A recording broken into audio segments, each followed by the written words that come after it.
pag-greet o Mayong Pasko, Merry Christmas. Kaya ano, ang una-una, usahin kita mag-una kayo na ikaw mag-uyar, mag-greet na tayo, Merry Christmas.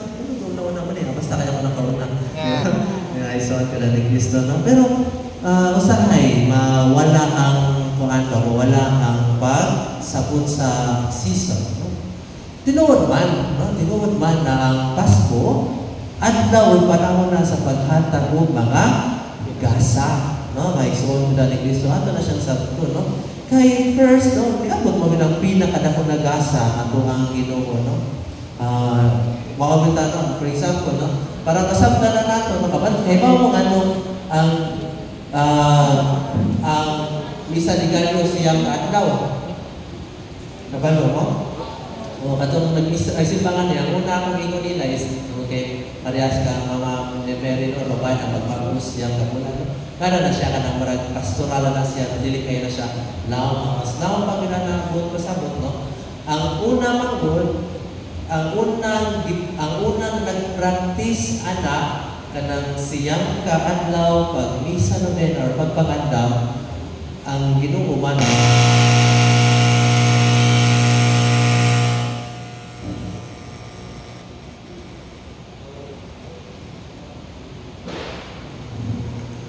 praise. Okay, salamat sa Ginoo, no? So pero ang una na nagbuhat ang Ginoo man, no? Di ba after di ba nabanhaw si Jesus, no? Nabanhaw. After 40 days, sa may nahitabo? Bisaka siya sa langit, no? After 40 days. Una, 9 days pagka ika-10th day, niabot ang dako kayo na gasa. Nga naman, ika-15 niabot ang Espiritu Santo. Kabantay mo? 40 days. So, 9 days pagpangandam kay aron muabot ang dako kaayo na gasa ay na 10th day.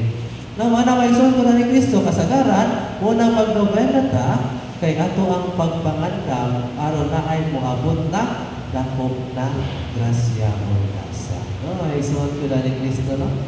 Na hopefully na ato ano siya kasabtan na mao na mag-umisan mag-novena ta, no? Apil tag-misa di kanyo dili tungod kay matupad ato ang wish, no? Dili naa ang gasa ihatag sa Ginoo.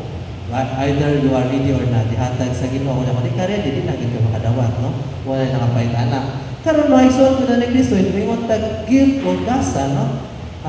For example, no, kung ang imuhang naapil mo tag mga paano ka ng exchange gift kanino, kung sa may imuhang ma-feel, kung ang imuhang gift na imuhang ihatag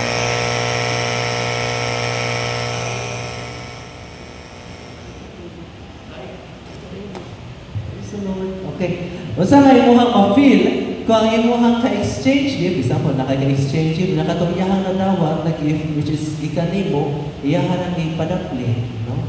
Usa nga imuhang ma-feel. Masubok. Okay ra? Masubok. Kaya di man siya ganahan. Walang ma-appreciate. Wala ba siguro siya ganahan? Or wala ko siya ganahin ako. Ay, isa ang Kristo, no? Wala, usa ko yung mga ma-feel na kung ang iyahang, yung sample, naghatag ka gift sa iyong inigugma. Wala, dili kita niya hubungon, mahum na kayo. Kay t-shirt. Pero, siyempre, buwa ko na. Pero siyempre, diha sa ilaw sa itong kasi-kasi, mag-ibay ko talaga. Uy, na-appreciate niya. Kaya naman, iyang igamit ang gasa.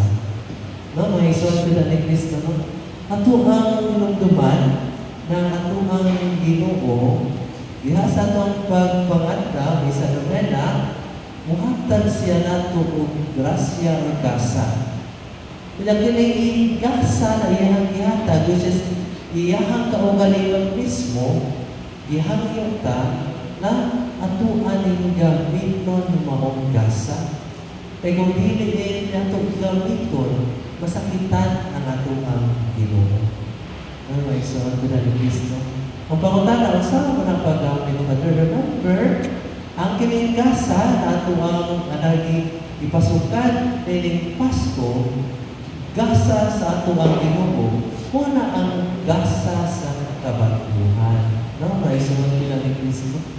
Kinauton tayo, kakita nato, utanaw, mudumulta sa ato ang Ginoo, no, di na sa pasungan, makita nato na ang Ginoo, ang bata ato gibutang sa butanganan sa pagkamot, pasungan, kananan, sa mga hayop.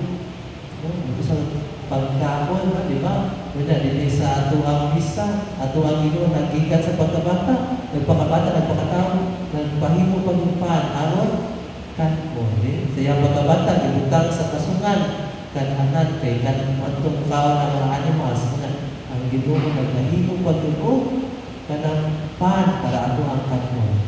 Transformation kabaguhan. Kaya ang tao na mutanaw sa Ginoo, no?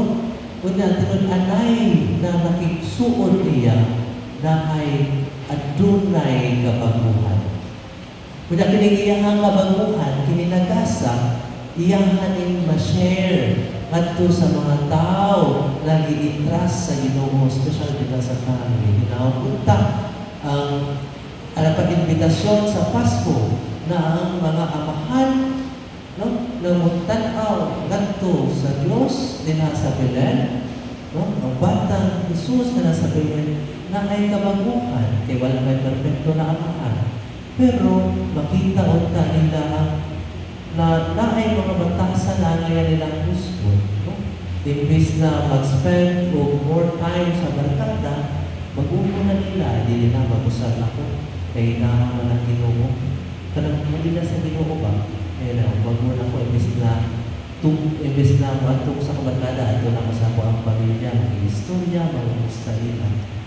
Diba na ay kabaguhan. Kung kanang kabaguhan, which is maunang grasya o kasa, iyahang ma-share at sa iyahang pamilya. Una, kung ang inahan, makita sa Ginoo, una, dahil transformation, makadawat siya na nagasa, no? Imbis na magsigigyaw-yaw, hindi na magsigigyaw-yaw. Mga isuan nila ni Kristo, hindi na magsigigyaw-yaw ang mama. Kaya naman, may bawa man siya na ay hindi na naman yung pressure niya ang mga anak o kanyang bawang sa banay. Kaya naman, ay kabaguhan, nakapaamit, di gamit ang kabaguhan aron makagasa, mahimong gasa o grasya at ito sa uban. No? Ang mga anak mo, kung tinulanay na mo nila, kang Kristo na Ginoo, gatong Ginoo, no? Imbis na nahimos, nakadawat sila sa grasya. Una, mabagpo sila, kung kanilang kabaguhan, no? Makapahimot, makapagaan, at ito sila mama o sila papa, no? Na imbis na kusog na kayo mo gamit o baso ka. Una, hindi yung hugasan. Hala na, hindi na baso. Gamit na. Punta sa dakle, hindi na hugas. Makauna-una dadayo na mga anak ay mahugas sa daigong plaki. Mahugas sa daigong baso. Mahimo siya basa. Makapagaan. Ganto sa niyang ang pamilya. No, imbis na pare pa doon. Pare na, sige ka na eh. Alin ba pare? Hindi na siguro. Kaya sige, pangasapa, kung naagin mo, wala na, pwede magbukan. O malipay ko na mga tao na kauban niya sa parokyo, kauban niya sa community. The invitation, ang invitasyon sa ato ang Ginoo ng pagkatao, nakita mo dawat niya, kung sa ato ang pagdawat niya, na ay kabaguhan, transformation, din sa ato ang kaugalingon. O sa pagdawat nato ang gasa unay transformation, dinha nato nagamit maong grasya o kinabot mahimong gasa o grasya sa iba. Ato na siya pangayo, no? May suwang nila ng Kristo. Paligo,